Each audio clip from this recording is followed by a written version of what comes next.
Dėkuoju, posėdžio pirmininkė. Gerbiamas pranešėjau, aš manau, kad šitas įstatymo projektas tikriausiai prezidentų nurodymų galėjo būti pristatytas jau vyriausybės. Ir tuo metu, kada jau Hormūzo sąsiauriui tikriausiai iškilo tos tam tikros problemos. Nes toks nesavalaikis, kaip sakyti, pateikimas kai kurių įstatymų projektų, suprantant dėl tam tikrų atsirandančių aplinkybių, kas mūsų pramonė neigiamai atsiliepia. Matau, jau gegužės mėnesį, lyginant su balandžio mėnesiu, pramonės produkcijos pokyčiai yra neigiami ir pramoniai visai, ir mūsų apdirbamai gamybai. Tai rodo, kad mes tikrai pavėluotai į tai reaguojame.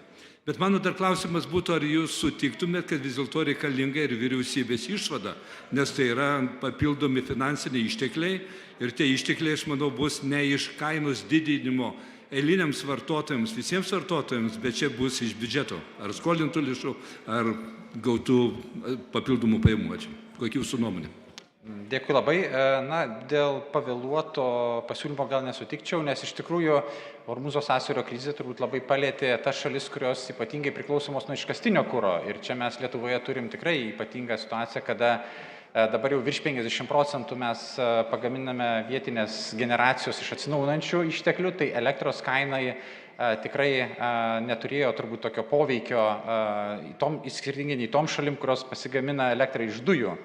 Tai manau, kad svarbu pramoniai matyti ilgalaikę perspektyvą ir šitą priemonę projektuojama, kad įsigaliotų nuo 27 metų, kada būtent kartu ir galėtų būti priimta su biudžeto formavimu, reiškia, įstatymu. O dėl vyriausybės išvados, tai tikrai taip pritartumėm tokiam pasiūlymui.